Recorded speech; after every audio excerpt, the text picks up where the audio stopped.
Welcome back to my YouTube channel. दोस्तों बात करेंगे हम बीपीएससी टीआरई 3.0 नई शिक्षक भर्ती को लेकर के। यहाँ पे बीपीएससी टीआरई 3.0 के साथ साथ हम लोग टीआरई 1 और टीआरई 2.0 भर्ती से रिलेटेड कुछ महत्वपूर्ण बिंदुओं पर बात करने वाले हैं। और इसमें जो है शिक्षा विभाग का क्या आदेश आया है, शिक्षक अभ्यर्थी गए पटना हाईकोर्ट और बीपीएससी टीआरई 3.0 परीक्षा तिथि आगे बढ़ेगी, इसको लेकर के क्या कुछ अपडेट है।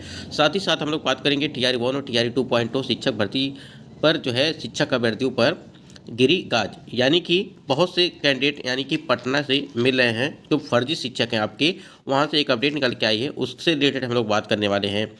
एक नोटिस जारी किया गया है आपके फर्जी शिक्षकों को लेकर के जिनके डॉक्यूमेंट कंप्लीट नहीं थे उनसे संबंधित। और यहाँ पे हम लोग बात करेंगे यह स्टेट आपका जो एग्ज़ाम है जिसमें बताया गया कि 20 से लगा करके 30 मई तक आपकी परीक्षा करा दी जाएगी, क्या ये संभव है या नहीं है, इससे संबंधित यहाँ पे बात करने वाले हैं। तो क्या कुछ अपडेट है, सारा अपडेट आपको इस वीडियो के माध्यम से मिल जाएगा। तो वीडियो को लाइक शेयर करिएगा और चैनल पर पहली बार विजिट किए तो चैनल को भी सब्सक्राइब कर लीजिएगा। जो भी चीज़ें हैं सारी चीज़ें ऑथेंटिक हैं।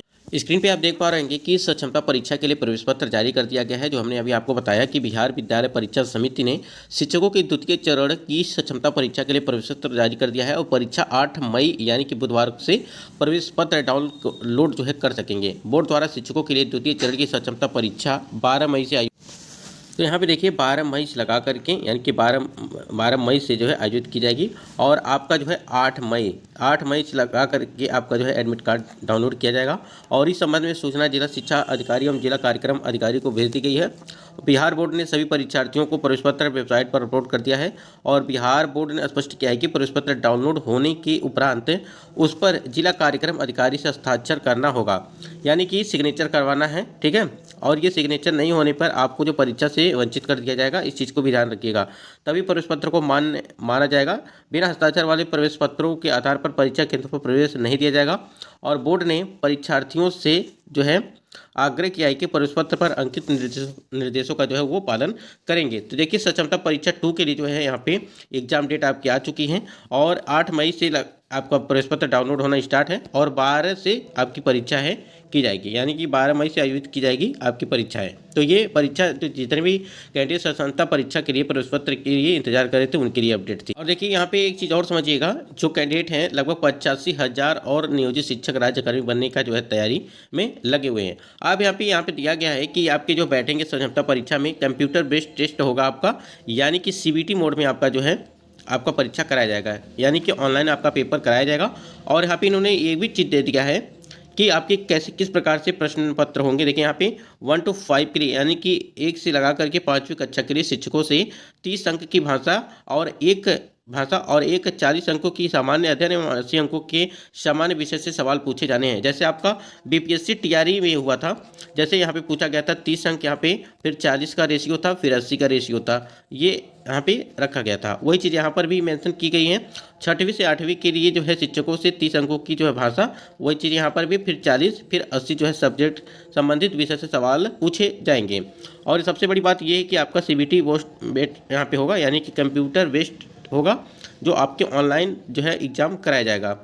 तो आपका 12 तारीख से एग्ज़ाम है। आपको याद दिला दें, देखिए यहाँ पे कि पहली सक्षमता परीक्षा तकरीबन 1,87,615 नियोजित शिक्षक उत्तीर्ण हो चुके हैं।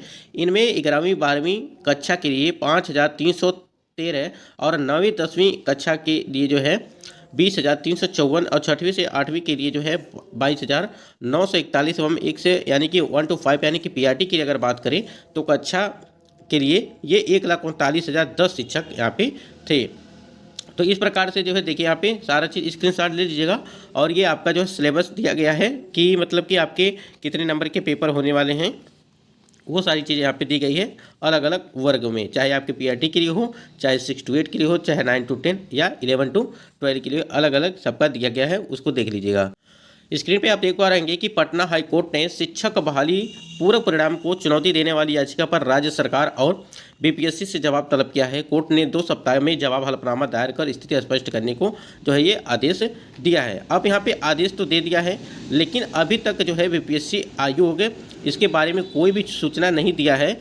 जैसे कि आपको पता होगा कि पटना हाईकोर्ट ने 2 हफ्ते का टाइम मांगा था, लेकिन आपको ज्ञात होगा कि 2 हफ्ते से अधिक हो चुका है। इसको देखते हुए अगर यहाँ पे बात करें अगर यहाँ पे देखा जाए तो आपका 4 या 5 अप्रैल को ये अपडेट निकल के आई थी कि आपको जो है पटना हाईकोर्ट ने शिक्षक बहाली पूरक परिणाम को चुनौती देने वाली याचिका पर जो है राज्य सरकार से जो है वो पीपीएससी से जवाब तलब किया था। इसके लिए आपको 4 या 5 तारीख को ये अपडेट निकल के आई थी। लेकिन आप समझ सकते हैं 2 हफ्ते काफ़ी दिन बीत चुके हैं, लगभग महीने हो चुके हैं, महीने से ऊपर हो चुके हैं।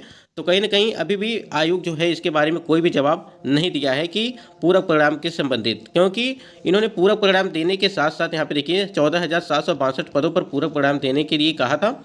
लेकिन ये शिक्षा विभाग, यहाँ पे देखिएगा, शिक्षा विभाग और आपका बीपीएससी आयोग, इन दोनों में सहमति न होने पाने के कारण जो है आपका जो है बीपीएससी टीआरई 2.0 की अगर बात करें, यहाँ पे जो है आपका रिजल्ट नहीं दिया गया, यानी कि सप्लीमेंट्री रिजल्ट नहीं दिया गया। और इसको जो है फिर जो है आपकी ये जो 87,774 पदों पे आपकी भर्ती आई हुई है, उसका जो है यहाँ पे सप्लीमेंट्री एग्जाम इसको बता करके जो है फिर जो है इसकी परीक्षा ले ली गई और पेपर लीक हुआ। ये सारी चीज़ें आप खुद सामने ही देख रहे हैं। उसके बाद यहाँ देखिए बिहार शिक्षक अभ्यर्थी को जो 3 चरणों में मिला धोखा खाने के बाद शिक्षक अभ्यर्थी जो है पटना हाईकोर्ट और हमें गठबंधन की सरकार पर नहीं भरोसा है शिक्षक अभ्यर्थी।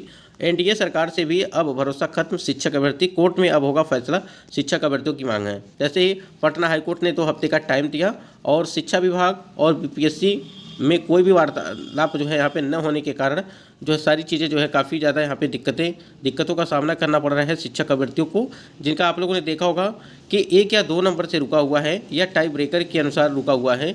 ऐसे कैंडिडेट जो है और फर्जी जो कैंडिडेट पाए जा रहे हैं, आपको यहाँ पे एक नोटिस दिखा देते हैं। यहाँ पे देखिए एक लेटर जारी किया गया था कार्यालय शिक्षा पदाधिकारी औरंगाबाद से, और इसमें बताया गया था कि बिहार लोक सेवा आयोग की विज्ञापन संख्या 27/2023, यानी कि आपकी जो टीआरई 2.0 की भर्ती कराई गई थी, आलोक में अनुशंसित विद्यालय अध्यापकों का पदस्थापन उपरांत विभिन्न विद्यालय में योगदान किया गया और पदस्थापित विद्यालय अध्यापकों के शैक्षणिक प्रमाण पत्रों की जांच के क्रम में कई कमियां परिलक्षित होने पर हस्तांतरित करते हुए जो है यहाँ पे ज्ञापन संख्या 866 दिनांक जो है 16 फरवरी 2024 के द्वारा स्पष्टीकरण की मांग की गई थी।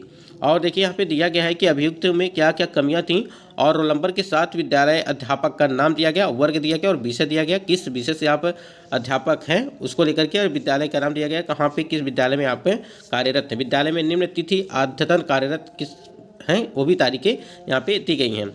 यहाँ पे देखिए इनका रोल नंबर ये है, नंदलाल पाल है और 11-12 के लिए वर्ग में ये नौकरी है इनकी, और इतिहास सब्जेक्ट था इनका, और उच्च माध्यमिक विद्यालय की कला मदनपुर से, ठीक है। और ये 13 फरवरी 2024 में जो है तिथि में अद्यतन कार्यरत हैं और स्नातकोत्तर प्राचीन इतिहास से है, ठीक है। ये सारी चीज़ें हैं, तो सबका अलग अलग दिया गया है कि क्या क्या कमियाँ हैं, क्या क्या चीज़ें हैं। और यहाँ पे बताया गया है कि नम्रता पांडे हैं और सामाजिक विज्ञान है, लेकिन इनका जो है सीटेट में गणित और विज्ञान है, यानी कि साइंस साइड से है। तो ये इस वजह से यहाँ पे, अगर यहाँ पे सोशल साइंस रहता है इनका यहाँ पे, तो यहाँ पे इनका काम बन जाता है। काफ़ी मात्रा में फर्जी शिक्षक यहाँ पे मिले हुए हैं टीआरई 1 और टीआरई 2.0 की अगर बात करें तो वही चीज़ यहाँ पे इन्होंने मेंशन किया है कि उपरोक्त विद्यालय अध्यापक विज्ञापन के आलोक में संबंधित विषय में शिक्षक पात्रता परीक्षा की अर्हता पूरा नहीं करते हैं, जबकि आवेदन में उन्होंने अंकित किया है कि वे नियुक्ति हेतु सभी आवश्यक अर्हता पूरी करते हैं, जो सही नहीं है।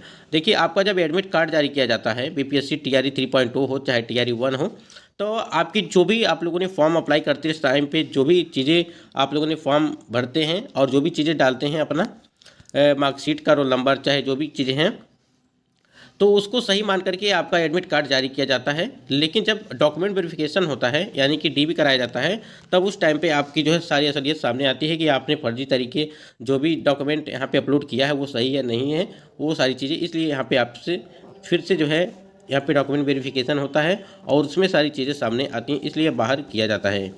अब यहाँ पे देखिए टीआरई 1 और टीआरई 2.0 के साथ साथ जो आपकी टीआरई 3.0 की परीक्षा की तिथियां हैं, क्या वो आगे बढ़ेंगी? देखिए सक्षमता परीक्षा 2 की जो परीक्षा है वो 12 तारीख से स्टार्ट हो चुकी है, यानी कि आप समझ सकते हैं कि चुनाव भी है और इसी में जो है आपकी परीक्षा भी वो स्टार्ट हो चुकी है। तो इस वजह से अब यहाँ पे जो 10 और 11 तारीख की परीक्षा रखी गई है, अब इसी डेट पे आपकी परीक्षा होने की पूरी संभावनाएं बन रही हैं, क्योंकि अगर ये 12 मई का जो परीक्षा था सक्षमता परीक्षा, ये अगर ये डेट इस डेट पे परीक्षा हो जाती है तो आपकी जो यहाँ पे 10 और 11 जून को परीक्षा है वो हो जाएगी।